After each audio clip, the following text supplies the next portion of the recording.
Hello guys, welcome back to our channel Edugrabber और आप सबका स्वागत है फिर से हमारी एक नई शानदार वीडियो में। अगर जैसे कि आपको पता है कि आजकल आप लोग न्यूज़ में बहुत ज़्यादा सुन रहे होंगे कि कैबिनेट में रीशफल हुआ है, कैबिनेट में रीशफल हुआ है। हालांकि मैं आपको ये बता दूं कि ये मोदी गवर्नमेंट की जब से ये वाली गवर्नमेंट बनी है उसका ये सबसे पहला कैबिनेट रीशफल है। तो ये बहुत ज़्यादा लेटेस्ट न्यूज़ हो जाती है और इसके साथ ही ये बहुत ज़्यादा इंपॉर्टेंट हो जाती है किसके लिए, अपकमिंग एग्ज़ाम्स के लिए। बिकॉज अपकमिंग अभी बहुत सारे एंट्रेंस एग्ज़ाम आने वाले हैं, बहुत सारे कम्पिटिटिव एग्ज़ाम आने वाले हैं। जैसे कि डीएसएसपी की जो डेट्स हैं और जो जेईई मेंस की डेट हैं वो भी ऑलरेडी निकल चुकी हैं। तो इनके जो अपडेट्स हैं वो भी मैं अपने चैनल पर ऑलरेडी डाल चुकी हूँ। अगर आप लोगों ने वो नहीं देखे हैं तो प्लीज़ जाके ज़रूर देखना।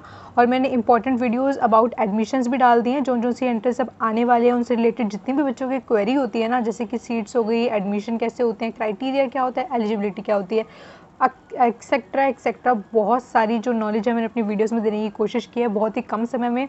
तो अगर आप मेरे चैनल पर नए हो तो प्लीज़ इसको सब्सक्राइब कर लेना, क्योंकि मैं ऐसी नई शानदार वीडियोस डालती रहती हूँ जो आपके आने वाले फ्यूचर के लिए बहुत ज़्यादा इंपॉर्टेंट होने वाली हैं। और अगर आप नए नहीं हो तो प्लीज़ वीडियो को लाइक, कमेंट और शेयर ज़रूर करना। शेयर करना मत भूलना यार, क्योंकि ये बहुत ज़्यादा इंपॉर्टेंट न्यूज़ हो जाती है। बिकॉज ये सिर्फ एग्ज़ाम के रिलेटेड ही नहीं है, आपके फैमिली मेम्बर्स को भी जानना ये ज़रूरी है, आपके फ्रेंड्स को जानना ज़रूरी है कि हमारी वर्तमान सरकार में किस तरीके के परिवर्तन हो रहे हैं, वो हमारे देश के लिए किस तरीके से लाभदायक हो सकते हैं। तो अगर आपको मेरी वीडियो पसंद आती है और इस वीडियो में मैं जितने भी कैबिनेट मिनिस्टर के बारे में बताऊँगी और जो सरकार का डिसीजन है वो किस तरीके से क्यों लिया गया है वो भी बताऊँगी, और जो आर्टिकल्स हैं इनसे रिलेटेड। बिकॉज जब आप कोई कॉम्पिटिटिव एग्ज़ाम देने जाते हो ना, तो ये इंपॉर्टेंट नहीं होता है कि हाल में क्या चल रहा है सिर्फ वही आएगा। जैसे कि किसी चीज़ में कोई परिवर्तन हुआ है तो सिर्फ वही नहीं आएगा डायरेक्ट, आपको देखना है कि उससे संबंधित कौन सी चीज़ें हैं जो आपके सिलेबस में है, जो आपके एंट्रेंस से संबंधित हैं या आपके कॉम्पिटिटिव एग्जाम से संबंधित है। उनके आने के जो चांसेस हो जाते हैं ना वो बहुत ज़्यादा हाई हो जाते हैं। तो जैसे कि आप देख सकते हो कि अभी जो कैबिनेट में रीशफल हुआ है, इसका मतलब आपको क्या संकेत मिलता है कि इस साल जितने भी एग्ज़ाम होने वाले हैं, चाहे वो कॉम्पिटिटिव हो, कोई एंट्रेंस दे रहे हो आप या किसी भी चीज़ का हो, तो यहाँ पे ये बात इंपॉर्टेंट हो जाती है कि इस खबर से रिलेटेड जो आर्टिकल्स हैं, किस तरीके के मिनिस्टर्स में कौन कौन से अमेंडमेंट ला चुके हैं आज तक सरकार, कब कब वो अमेंडमेंट लाए गए, कौन कौन से अमेंडमेंट में क्या क्या बात थी, तो वो सब भी यहाँ पर बहुत ज़्यादा इंपॉर्टेंट हो जाता है आपके लिए पढ़ना। बिकॉज वो एंट्रेंस में पक्का आपके लिए क्वेश्चंस आ सकते हैं। तो प्लीज़ इस वीडियो को स्किप मत करना, बिकॉज मैं स्टार्टिंग में मिनिस्टर्स बताने के बाद आपको उनसे रिलेटेड जितनी भी इंपॉर्टेंट इन्फॉर्मेशन होती है ना, आर्टिकल्स, कब अमेंडमेंट हुआ, कौन सा अमेंडमेंट हुआ, किस अमेंडमेंट में कौन सी बात की गई, वो सब भी बताने वाली हूँ। तो प्लीज़ वीडियो को स्किप मत करना, पूरा एंड तक देखना, और पसंद आए तो प्लीज़ को लाइक, कमेंट और शेयर करना। सो आज की ये वीडियो स्टार्ट करते हैं। सबसे पहले मैं आपको बताऊंगी कैबिनेट होती क्या है। ठीक है, आपने हमेशा सुना होगा कि काउंसिल ऑफ मिनिस्टर, दो वर्ड सुने होंगे, council of ministers and cabinet. ठीक है, अब काउंसिल ऑफ मिनिस्टर और कैबिनेट में क्या फ़र्क है। कैबिनेट जो है ना वो इन्हीं काउंसिल ऑफ मिनिस्टर्स में से कुछ मिनिस्टर्स का ग्रुप होता है। अब ये कौन से मिनिस्टर्स होते हैं, ये कुछ सीनियर मोस्ट मिनिस्टर्स होते हैं और कुछ जो इंपॉर्टेंट मिनिस्ट्रीज़ होती हैं वो होती हैं। ठीक है, तो कैबिनेट कोई अलग से कोई चीज़ नहीं है, कोई अलग से कोई संस्था नहीं है, ये काउंसिल ऑफ मिनिस्टर्स में से ही कुछ मेन इंपॉर्टेंट मिनिस्टर्स का ग्रुप होता है जिसे कैबिनेट बोल दिया जाता है। और कैबिनेट जो शब्द है वो हमारे संविधान में कहीं एज सच अलग से लिखा नहीं हुआ है, जो शब्द यूज़ किया जाता है वो यूज़ किया जाता है काउंसिल ऑफ मिनिस्टर्स। तो अगर आपसे ये क्वेश्चन पूछा जाता है कि काउंसिल ऑफ मिनिस्टर्स के बारे में लिखा गया है संविधान में या कैबिनेट के बारे में, तो आपको लिखना है काउंसिल ऑफ मिनिस्टर्स, आपको वो करेक्ट करना है। बिकॉज ऐसे छोटे छोटे ट्रिकी क्वेश्चंस डाल दिए जाते हैं आपको कंफ्यूज करने के लिए। तो यहाँ पे मैं आपका ये जो डाउट था वो छोटा सा काफ़ी बच्चों में होता है, तो उसको पहले से क्लियर करना चाहती थी। जो कैबिनेट शब्द था वो पहली बार कब यूज़ किया गया था वो भी मैं आपको आगे बताने वाली हूँ। तो जैसे कि आप सबको पता ही होगा कि 1975 में जब इंदिरा गांधी हमारी प्राइम मिनिस्टर थी तो उन्होंने इमरजेंसी लगाई थी, और उन्होंने जो इमरजेंसी थी वो खुद ही अपने बिहाफ पे लगाई थी, किसी भी मिनिस्टर से उन्होंने कोई भी एड एंड एडवाइस नहीं किया था। तो उसी के बाद जो अमेंडमेंट लाया गया था उसमें यह लिखा गया था कि अब जो काउंसिल ऑफ मिनिस्टर्स होंगे वो एड एंड एडवाइस करेंगे किसको, प्रेसिडेंट को, किसी भी फैसले के लिए, और वो बाध्य होगा उसके ऊपर, और वो कब तक बाध्य होगा कब नहीं बाध्य होगा उन सब के बारे में मैं इस वीडियो में आपको आगे बताऊंगी। तो प्लीज़ वीडियो को अंत तक ज़रूर देखना। उससे पहले अभी जो हाल ही की लेटेस्ट न्यूज़ चल रही है उसके बारे में जो हम डिस्कस कर रहे थे उसको कंप्लीट कर लेते हैं। जो वर्तमान में जोड़े गए हैं वो जोड़े गए हैं 43 न्यू मिनिस्टर्स। ये आपको आ सकता है क्वेश्चन कि कितने नए मिनिस्टर जोड़े गए हैं, तो 43 न्यू मिनिस्टर जोड़े गए हैं, जिसमें 21 आपके न्यू कैबिनेट मिनिस्टर्स हैं, 29 आपके मिनिस्ट्री ऑफ स्टेट हैं और 9 आपकी मिनिस्ट्री ऑफ स्टेट है जो कि इंडिपेंडेंट चार्ज के साथ होते हैं। इसका जो रीज़न आप बता सकते हो, यानी कि रीज़न जो एज सच गवर्नमेंट ने कोई डिक्लेयर नहीं किया है, बस जस्ट एक प्रेडिक्शंस चल रही हैं और जो थोड़े बहुत बाकी के आजकल का जो न्यूज़ है यानी कि आसपास का जो वातावरण है उसको देखकर जो अनुमान लगाए जा रहे हैं वो है द कैबिनेट रिजिंग, यानी कि बदलाव जो कैबिनेट में बदलाव किया गया है was carried out ahead of की assembly elections in Uttar Pradesh, Uttarakhand, Manipur, Goa and some other states. The focus has also been on improving governance 3 years ahead of the next general elections. यानी कि ये जो यहाँ पर इसका जो सबसे बड़ा बदलाव का कारण यहाँ पे बताया जा रहा है ना लोगों के द्वारा या किसी न्यूज़ चैनल के द्वारा, तो वो सबसे बड़ा यहाँ पर इलेक्शंस बताया जा रहा है कि आने वाले काफ़ी सारे इलेक्शंस हैं जिसको देखकर जो मोदी सरकार है वो इन सब में बदलाव कर रही है। और जैसे कि अभी आपने देखा कि कोरोना यानी कि पेंडेमिक सिचुएशन में बहुत सारी स्थितियाँ ऐसी हो गई थी जब गवर्नमेंट बिल्कुल हमें इस तरीके से नज़र आ रही थी कि गवर्नमेंट कुछ कर ही नहीं रही है, जैसे कि ऑक्सीजन की जो सप्लाई थी वो उस टाइम पर बहुत ज़्यादा शॉर्टेज हो गई थी। तो इन सब को देखकर भी अनुमान लगाया जा रहा है कि हो सकता है कि कोविड को देखकर भी लोगों पर जो बुरा इम्पैक्ट पड़ा है गवर्नमेंट का उसको उस छवि को सुधारने की कोशिश की जा रही हो मोदी सरकार के द्वारा। तो यहाँ पर एक और नेक्स्ट बात जो हो जाती है इंपॉर्टेंट वो है Narendra Modi prime minister also in charge of, यानी कि ऐसा नहीं है कि जो प्राइम मिनिस्टर होता है उसके पास कोई मिनिस्ट्री नहीं होती, बिकॉज प्राइम मिनिस्टर हेड होता है काउंसिल ऑफ मिनिस्टर्स का। उसकी यह इच्छा होती है कि किसी भी मिनिस्ट्री का वो हेड हो सकता है, यानी कि किसी भी मिनिस्ट्री को अपने पास रख सकते हैं चाहे वो कितनी भी इंपॉर्टेंट क्यों ना हो। तो करंट पे उनके पास जो मिनिस्ट्रीज़ हैं वो आपको पता होनी चाहिए। Ministry of personnel, public governances and pensions, Department of Atomic Energy, Department of Space, all important policy issues and other portfolios not allocated to any ministry, यानी कि कोई भी जो मिनिस्ट्री बच गई है जो किसी भी मिनिस्टर को नहीं दी गई है वो भी किसके पास हो जाती है, ऑटोमेटिकली प्राइम मिनिस्टर के पास हो जाती है। तो चलते हैं नेक्स्ट स्लाइड पर। यहाँ पर मैं आपको दिखाना चाहती हूँ कि कुछ जो इम्पॉर्टेंट न्यू मिनिस्टर्स ऐड किए गए हैं। यहाँ पे मैंने सबके नाम नहीं लिखे हैं बिकॉज 43 के 43 आपको नहीं पढ़ने हैं। तो यहाँ पे जिस मैंने जो कैबिनेट में जो अभी करंट कैबिनेट में जोड़े गए हैं उनके कुछ नाम यहाँ पे मैंने आपके लिए मेंशन कर दिए हैं। कुछ क्या मतलब सारे ही ऑलमोस्ट नाम यहाँ पर हैं जो न्यू कैबिनेट मिनिस्टर्स ऐड किए गए हैं। इसके अलावा जो कुछ मिनिस्ट्रीज़ बच जाती हैं वो हैं जो पहले से ही हैं, उनको भी मैं आगे आपको दिखाऊँगी। तो यहाँ पर जो इंपॉर्टेंट कुछ हो जाती हैं आपको सबके सब नहीं पढ़नी है। कुछ इंपॉर्टेंट मिनिस्ट्रीज़ के आपको मिनिस्टर्स पता होने चाहिए, जैसे कि जो एजुकेशन मिनिस्टर हैं वो न्यू है धर्मेंद्र प्रधान। न्यू आपके एजुकेशन मिनिस्टर कौन हो जाते हैं, धर्मेंद्र प्रधान हो जाते हैं। उसके बाद power and ministry of new renewable energy, उनके लिए राजकुमार सिंह हो जाते हैं, यानी कि जिसके पेपर में कुछ एनवायरनमेंट का कोई टॉपिक आता है या फिर जैसे कि यूजीसी नेट वगैरह में पेपर 1 में उनका एनवायरनमेंट एक टॉपिक होता है, तो वहाँ पर इस तरह के क्वेश्चन जो हो जाते हैं वो इंपॉर्टेंट हो जाते हैं। और बाकी जो भी कुछ है आप उनको पढ़ सकते हो। अगर आप मेरे को वीडियो की जितनी भी पीपीटीज़ होती हैं जिनको मैं शो करके पढ़ाती हूँ उनका पीपीटी चाहिए, पीडीएफ चाहिए, तो आप मुझे टेलीग्राम पे ज्वाइन कर सकते हो। टेलीग्राम पे आप लिख सकते हो एजुग्रैबर। अब उसका जो भी लिंक होगा वो आपको मेरे डिस्क्रिप्शन किसी भी वीडियो के डिस्क्रिप्शन बॉक्स में मिल जाएगा। तो यहाँ पर मैं सबकी सब नहीं पढ़ रही हूँ बिकॉज ये वेस्टेज ऑफ टाइम होगा और बहुत ज़्यादा लंबी वीडियो हो जाएगी।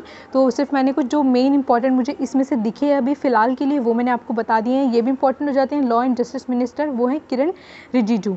तो ये कुछ इंपॉर्टेंट हैं, आप इनको चाहो तो पूरी की पूरी लिस्ट गूगल से देख के पढ़ सकते हो पूरे 43 मिनिस्टर्स की। इसके आगे मैंने कुछ और इंपॉर्टेंट मिनिस्ट्रीज़ बताई हैं जिनसे डायरेक्ट क्वेश्चंस आ सकते हैं आपके एग्ज़ाम में। तो मैं आपसे एक और अनुरोध करना चाहती हूँ कि जितनी भी इंपॉर्टेंट थिंग्स होती है मैं आपके एंट्रेंस एग्ज़ाम के लिए या किसी भी एग्ज़ाम के लिए ऑल कॉम्पिटिटिव एग्ज़ाम्स के लिए सारी अपडेट अपने चैनल पर लेकर आती हूँ। और अभी हमारा चैनल न्यू है तो हमें आपकी ज़्यादा प्यार और सपोर्ट की ज़रूरत है। तो अगर आप चाहते हो हम इसी तरीके की अमेजिंग वीडियोज़ आपके लिए लेकर आते रहें, आपकी सहायता करते रहें, तो प्लीज़ हमारे वीडियो को देखते रहना और प्लीज़ हमारे चैनल को सब्सक्राइब कर लो यार, और लाइक कमेंट और शेयर कर दो। अपना प्यार दिखाओ थोड़ा सा ताकि हम लोग को भी सपोर्ट मिले, बिकॉज हम भी बहुत मेहनत करते हैं आपके लिए सारी इन्फॉर्मेशन गैदर करने में, पीपीटी बनाने में, वीडियोस बनाने में, है ना। सो आगे चलते हैं। यहाँ पर मैंने कुछ इंपॉर्टेंट मिनिस्ट्रीज़ आपके लिए लिख दी हैं जो आपको एज ए डायरेक्ट क्वेश्चंस आ सकती हैं आपकी एग्ज़ाम में। तो प्लीज़ आप इनको बिल्कुल भी स्किप मत करना। तो यहाँ पे जो फर्स्ट हो जाते हैं आपकी ministry of defence. Ministry of defence किसके पास है, राजनाथ सिंह के पास है। आई थिंक ये तो सबको ही पता होगा। उसके बाद हो जाते हैं आपकी ministry of road transport and highways. ये कोई इतना इंपॉर्टेंट नहीं है, बट जो इंपॉर्टेंट वाले वो मैं इनमें से भी आपको बता देती हूँ। नेक्स्ट है ministry of agriculture and farmers welfare. ये कहीं ना कहीं थोड़े बहुत इंपॉर्टेंट हो सकते हैं आपके लिए, जो कि हैं श्री नरेंद्र सिंह तोमर। उसके बाद है मिनिस्ट्री ऑफ ट्राइबल अफेयर्स। ये कोई एज सच इतना ज़्यादा इंपॉर्टेंट नहीं। उसके बाद है श्री पीयूष गोयल, जिनके पास आप देख रहे होगे कि 3 मिनिस्ट्री है। तो यहाँ पे आपको क्या बात पता चलती है वो ये है कि ऐसा ज़रूरत नहीं है कि एक ही मिनिस्टर के पास एक ही मिनिस्ट्री हो सकती है। एक मिनिस्टर के पास एक से ज़्यादा मिनिस्ट्रीज़ भी हो सकती हैं। यहाँ पे जो आपके नेक्स्ट मिनिस्टर हो जाते हैं वो हैं मिनिस्ट्री ऑफ होम अफेयर्स, यानी कि अमित शाह, और इनके पास मिनिस्ट्री ऑफ कॉपरेशन भी है। आई थिंक ये तो आप सबको ही पता होंगे कि श्री अमित शाह जो है मिनिस्ट्री ऑफ होम मिनिस्टर, यानी कि हमारे होम मिनिस्टर हैं अमित शाह।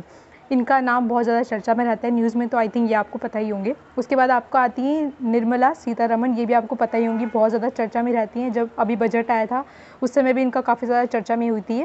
तो इनके पास है ministry of finance and ministry of corporate affairs. Next आते हैं आपके डॉक्टर सुब्रमण्यम जयशंकर। ये बहुत ज़्यादा इंपॉर्टेंट हो जाते हैं आपके किसी भी इस तरीके के एंट्रेंस के लिए जिसमें आपके पॉलिटिक्स का बहुत ज़्यादा पार्ट आता है या फिर इंटरनेशनल रिलेशन से रिलेटेड कोई आता है, जैसे कि यूपीएससी हो गया या फिर कोई आपका एमए का एंट्रेंस हो गया, जेएनयू का, ड्यू का। तो उन सब में इस तरीके के जो क्वेश्चंस होते हैं वो आपके लिए बहुत ज़्यादा इंपॉर्टेंट हो जाते हैं। तो डॉक्टर सुब्रमण्यम जयशंकर किसके हैं? मिनिस्ट्री ऑफ एक्सटर्नल अफेयर्स हैं।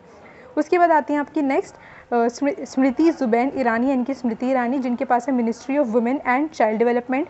उसके बाद आते हैं आपके नेक्स्ट श्री धर्मेंद्र प्रधान, जिनके पास आते हैं मिनिस्ट्री ऑफ एजुकेशन, जिनके मैंने आपको पहले भी नाम बताया, एंड इनके पास ministry of skill development and entrepreneurship भी हो जाती है। तो इस तरीके के कुछ इंपॉर्टेंट, मैंने इनमें से भी इंपॉर्टेंट जो थे वो आपको निकाल के देने की कोशिश की है ताकि आपकी मेहनत थोड़ी कम हो जाए और आपके जो भी एग्ज़ाम आप आगे देने वाले हो उनमें काफ़ी ज़्यादा आपकी हेल्प हो जाए। बिकॉज करंट अफेयर्स एक ऐसा पार्ट है जो हर एग्ज़ाम में आता है, आप इसको तो बिल्कुल भी स्किप नहीं कर सकते हो।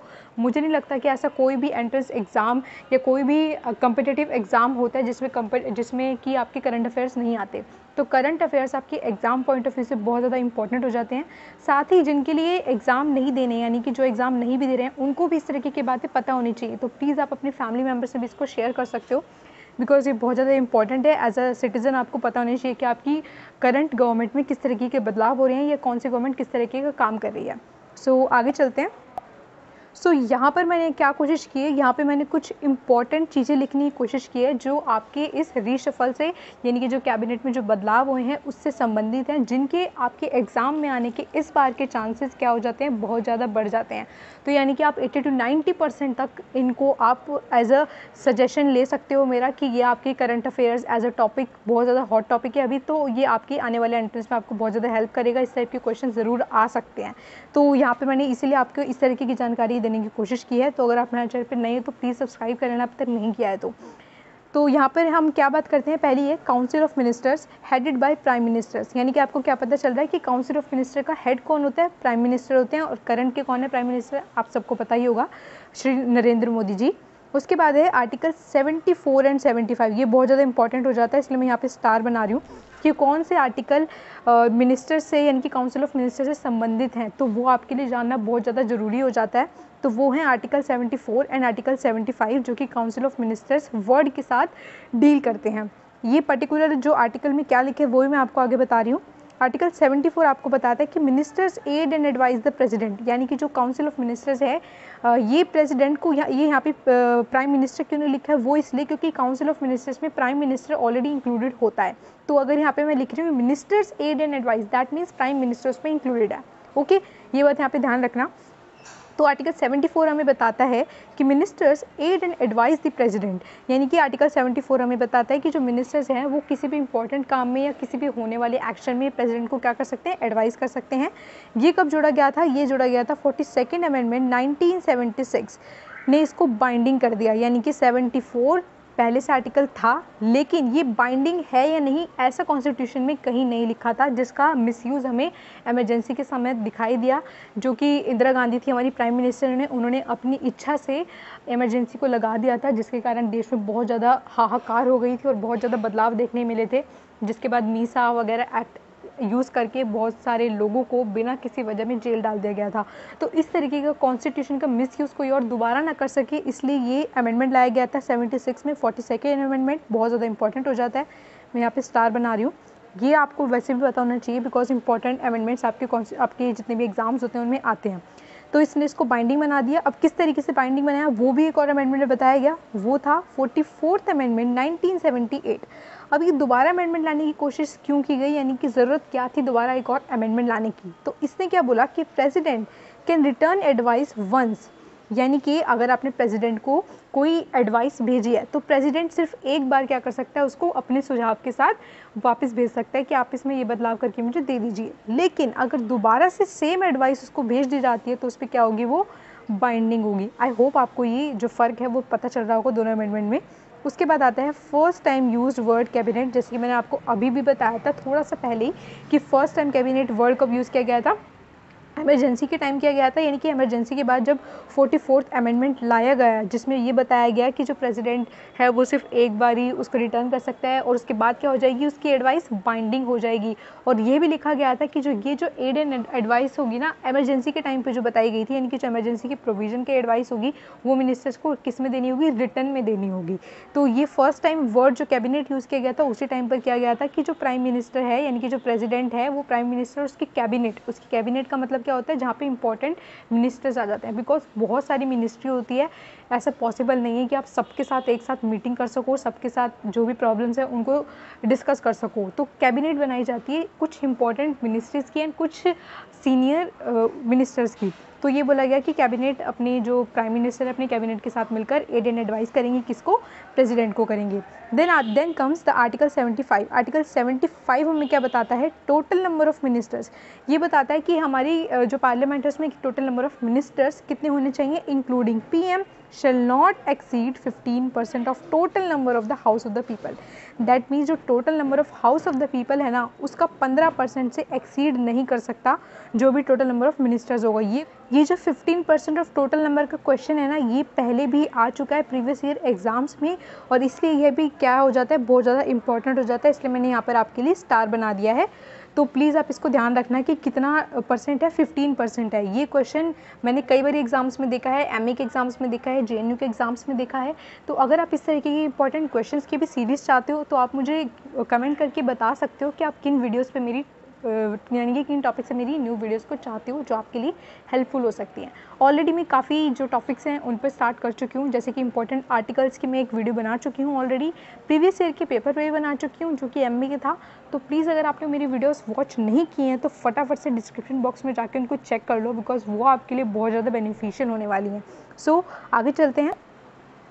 सो थैंक्स फॉर वॉचिंग, और आज के लिए सिर्फ इतना ही। और प्लीज़ मुझे कमेंट करके ज़रूर बताना कि आपको गवर्नमेंट ये जो बदलाव हुआ है वो आपको कैसा लगा, सही लगा, गलत लगा, या किस तरीके का बदलाव आप नियर फ्यूचर में देखना चाहोगे। तो वो मैं आपसे ज़रूर जानना चाहूँगी आपकी व्यूज़ को, बिकॉज पॉलिटी बहुत ज़्यादा इंपॉर्टेंट पार्ट हो जाता है।